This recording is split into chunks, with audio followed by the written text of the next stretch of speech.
রংপুরে আলু কেনার ক্রেতা নেই। পুরনো আলু বিক্রি হচ্ছে 2 থেকে 3 টাকায়, আর নতুন আলু 8 থেকে 10 টাকা কেজিতে বিক্রি হচ্ছে। উৎপাদন লক্ষ্যমাত্রা ছাড়িয়ে গেলেও ন্যায্য মূল্য না পেয়ে দিশেহারা উত্তরাঞ্চলের লাখো কৃষক ও হিমাগার মালিকরা।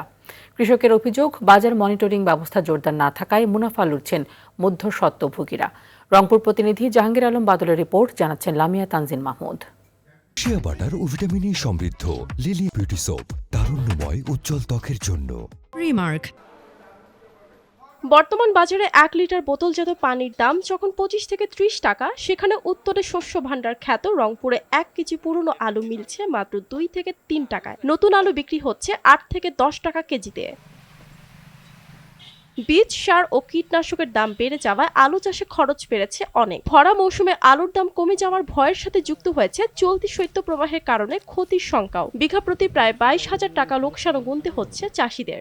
আমরা কিনেছি কেজি ভাব 30 টাকা 40 টাকা, আর এটা না পাইকারি রেটে 10 টাকা 8 টাকা কাটা। যে দাম হইতেছে এই দামে আর কি পোষায় না কৃষকের।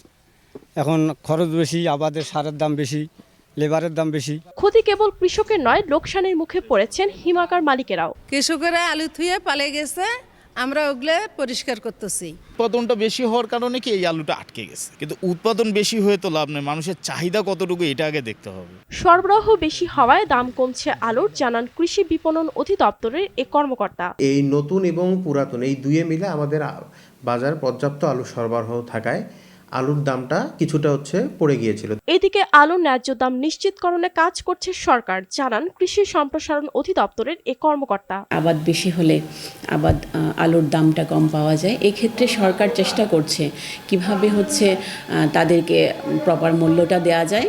বাজার ব্যবস্থাপনার অভাবে বিশাল উৎপাদনই এখন বিপদের কারণ। তাই সঠিক বাজার মনিটরিং এবং আলু ভিত্তিক শিল্প কলকারখানার দাবি কৃষক সহ সংশ্লিষ্টদের।